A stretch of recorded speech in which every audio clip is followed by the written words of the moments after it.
In this presentation, we will continue on with our comprehensive problem related to a private college, related to a not-for-profit organization, private college. Last time we had entered the transactions for the time period into the general journal, posting them to our trial balance worksheet. This time we're going to take a look at the closing entries. So I'm going to scroll down. We're going to scroll down to the closing entries process. That's going to be in this trial balance down below. So let's go through this real quick before we start this out.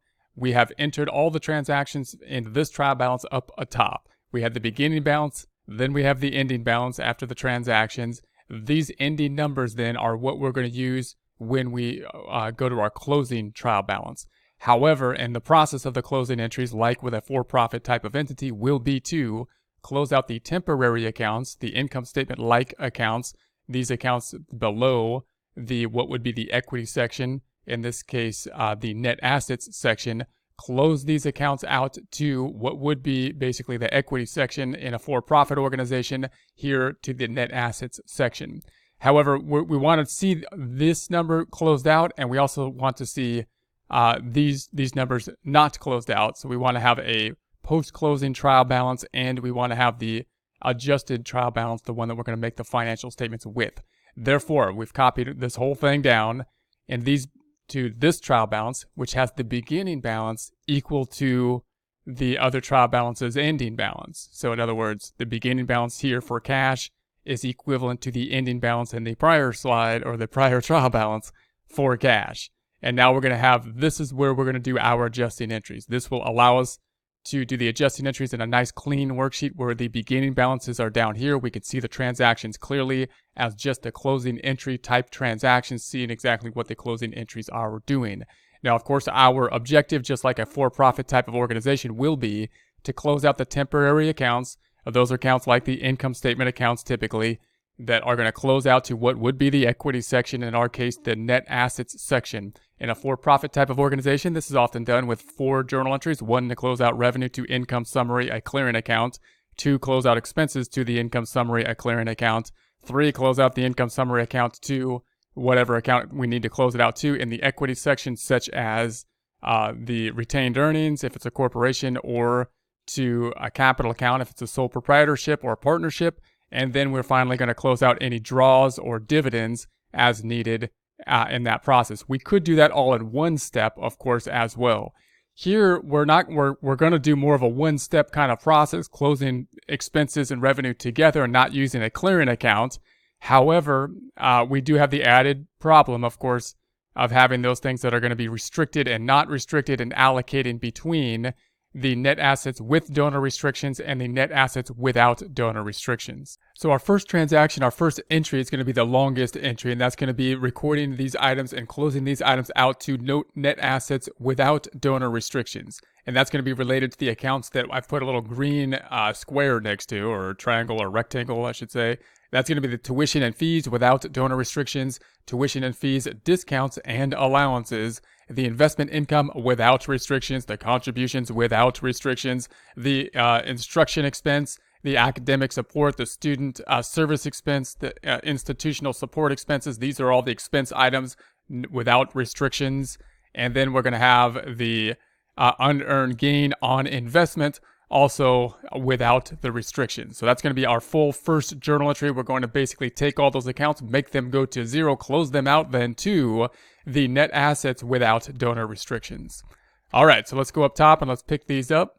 We're going to say that we are up top, and I'm going to say this is number 9 that we are on, which is where we said we're going to do the closing entries, but these are all the closing entries. And then we're going to scroll down and we're going to pick up the tuition and fees without donor restrictions. And that's going to be a debit, because this is kind of like an income statement. So I'm scrolling around a lot here, but this is an income type of account, or a revenue type of account. It has a credit balance. We need to do the opposite thing to it, which is going to be a debit. Now I'm going to pick that debit up by doing a formula. That formula is going to be negative of, and then I'm going to scroll down and pick up that number. I'm going to say it's negative of that number. Now don't pick up this number, because if you do, you'll have a circular reference once you post it. So you want to pick up this number, then when we record it, we'll record it to the blue area, which will be a debit, and it'll make it go down to 0, hopefully, if everything goes as planned. Okay, so the next one we're going to pick up, I'm going to say this equals We're going to skip the tuition and fees discount and allowances right now because we're going to try to put the debits on top, at least a bit more on top. So we're going to go to this income account, which is investment income without donor restriction. It has a credit balance. I'm going to enter it. And then I'm going to make it a debit as well by saying negative of, scrolling down and picking up that 1,900. All right, and then we're going to pick up in the next cell, I'm going to say equals in L43, scrolling back down. So now we're taking a look at the contributions without restrictions. The contributions without restrictions, that will be in M43, scrolling. We're looking for contributions without donor restrictions. So we have contributions without donor restrictions to 2,390. So the next item we're going to have is going to be equal to, scrolling back down, and we will then pick up the, I'm going to skip back down. We're going to skip these items because those are the expenses, which are going to be the credits. We have one more kind of revenue type of item that is unrestricted or without restrictions, that being the unearned gain. So unearned gain, I'm going to put that in the debit side as well by saying negative, and then scrolling down to the unearned gain. And there's that 2,070. So now we're going to start taking a look at the expenses and recording those items. Or actually, first we're going to pick up this this allowance, tuition and fees discount and allowance, kind of like the contra revenue account. You'll see it has a debit balance, so we're going to credit it to make it go down to 0. So I'm going to go back up top. We're going to say this is going to be equal to, scrolling down, we're going to pick up the tuition and fees discount and allowances. This is going to be on the credit side to make it go down in the closing entry in N45. I'm going to say negative, and then we're going to say tuition and fees allowances and enter. And then next we have the instruction expense, I believe. So we're going to pick up the expenses. I'm going to say equals, scrolling back down, we want to pick up these 3 or 4 expenses: the instruction, academic, student service, and institutional. So enter. And then we're going to put this on the credit side in N46. Scrolling back down, we're looking for the instruction expense. So we have instruction expense. That's going to be the 122,452 and enter. Then we have the next one, which I believe was the academic support. Scrolling back down to pick up academic support and enter. That's going to be on the credit side. We are in N47. I'm going to say negative and scroll back down. Academic support, the 31,518, enter. Next, we're going to have the one under academic support, which is going to be student services expense, and enter. We're going to be on the credit side. We are in N48, scrolling back down for the student services support. That's going to be the 37,790, enter. And next we have the, let's see what we have next. We're going to scroll back down under student services expense. Student service, we have the institutional support expense, enter. That's going to be a credit, so we'll say negative. Scroll back down, picking up the credit. That's going to be the 28,710 and enter. And then we're going to close this whole thing out to the net assets. Now we're going to have the debits and credits. We're going to need the plug. So the debits then add up to the 240,667. Credits add up to the 242,240. If you add all of them up, then you have a difference of 1,573. The credit's winning, therefore we need a debit. So I'm going to put a debit in here by saying negative sum of all of these items and enter. So this is what we need to be in balance. If we highlight the entire thing then, or select the entire thing, it now adds up to 0. So that's what we're looking for. So now we're going to say that this will go into the net assets without donor restrictions account. So net assets without donor restrictions. Okay, so there we have it. Now let's go ahead and post this out. We have tuition fees without donor restrictions. Scrolling back down, we're looking for tuition and fees without donor restrictions. That's in R57. We're going to say equals. Scroll back up, and we pick up the tuition and fees. Then we're picking up the investment income. So investment income, it's going to be skipping one. We are in R59 equals. Scrolling back up, we want the investment income without. And these are now going down to 0. That's what we would expect. So that's what we expect to happen in our closing entry. Then we have the contributions without donor restrictions. Scrolling back down, contributions without donor restrictions in R61 equals. Scrolling back up, contributions without donor restrictions, and enter. And then we're going to pick up the unearned gain on investments. So we're going to scroll back down. We want the unearned gain. That's going to be down below in R70, saying equals. We're going to scroll back up. We're going to pick up the 2070 and enter. Next, we need the tuition and fees, discount and allowance. So that's going to be here in R58 equals, scrolling back up, the tuition and fees, discount and allowance, bringing it to 0.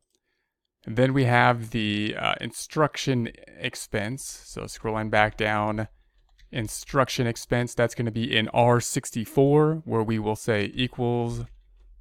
Scroll back up to the instruction expense and enter, bringing it down to 0. Next, we got the academic support expense. So we'll scroll back down, pick up the academic support expense in R65 equals, scrolling back up, academic support expense and enter. Next, we have the student service expense. We're going to scroll back down. Student service expense, that's going to be in R66, where we will say equals, and scroll back up. Student services expense, so that brings it to 0. And then under that, we've got the institutional support expense. So we'll scroll back down and pick up the institutional support in R67 equals, scrolling back up, institutional support. And then finally, we have the net assets without donor restrictions. So it's going to be closed out to, of course, net assets without donor restrictions.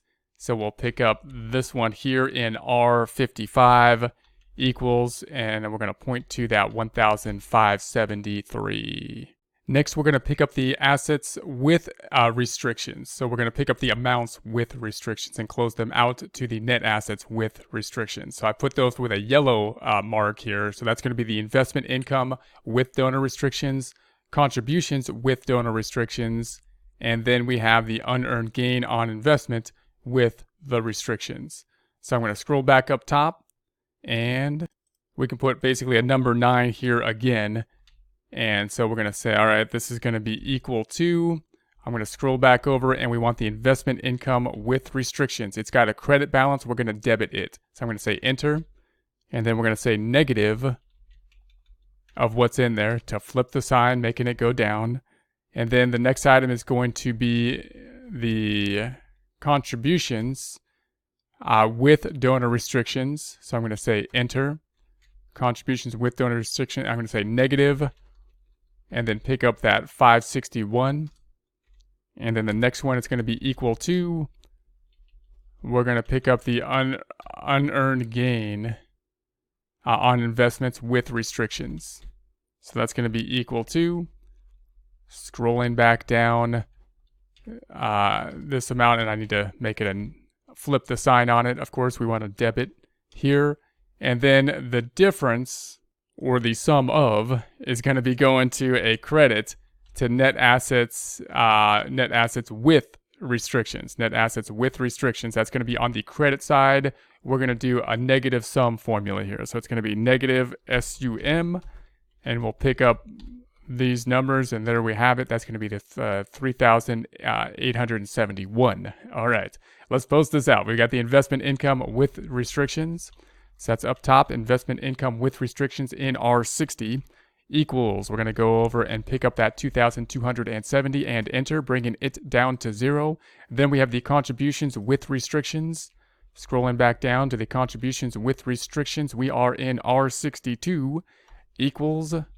And we will scroll back over and pick up the 561 and enter, bringing it down to 0. And then we've got the unearned gain on investments. Scrolling back down, we're going to pick up the unearned gain on investments with the restrictions equals. And scrolling back up, we have the unearned gains of the 1,040. And then finally, we're going to put that into the net assets with restrictions. So we're going to be up top. We have the net assets with the restrictions in R56 equals, we're going to pick up that credit amount. So that should put us back in balance. Okay, so now we've picked everything up except for this contributions with donor restrictions for the endowment, as well as the unearned gain on investment with relation to the endowment. We're going to do that in a separate transaction here, separate journal entry. We're going to be closing this out once again to the amounts of assets with restrictions. So we're going to be up top. We've got the contributions here. Let's make a transaction. This is also going to be, of course, number 9. And this one has a credit balance, so we're going to debit it. So we're going to say equals, pick up the contribution with donor restrictions, and then that's going to be on the debit side. I'm going to say negative of that number. And then the other account is going to be down below where we have the unearned gain on investment, enter. And that one also a credit. Therefore, we're going to do the opposite thing to it, a debit, in order to make it go down. So I'm going to say negative of that number. And then we have the net assets with donor restrictions. Net assets with donor restrictions. And that's going to be the plug formula or the negative sum of those numbers. So there we have this. Now let's post this out. We've got the contributions with donor restrictions. Contributions with donor restrictions with regards to the endowment. That's in R63 equals. We'll scroll over and pick up that 350 and enter, bringing it down to 0. And then we have the unearned gain on investment. So unearned gain on investment, we are in cell R72 equals. Scrolling back up to the 1,800 and enter, bringing it down to 0. And then we have the net assets with donor restrictions. So net assets with donor restrictions is in R56. I'm going to say F2 plus F2 and scroll over to that 2,150 and enter. So there we have that one. Okay, so that puts us back in balance here. Now the last ones we need to do are these two, which is going to be the net assets released, satisfaction of the purpose restriction without donor restrictions, and then of course the same thing with restrictions. Now, obviously, we're going to close these out one by one. Maybe not so obvious, but we're going to close them out one by one to their proper net asset account. This one without restrictions, in other words, will be closed out to the net assets without restrictions up top. So this one is the net assets released without restrictions. It has a credit balance. We're going to close it out by doing the opposite thing to it, debiting it. So I'm going to be up top in L61. We're going to say equals.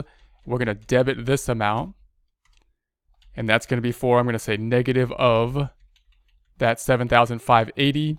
And then we're going to credit the same amount. We're going to put it into the net assets with restrictions, without restrictions. Net assets without restrictions.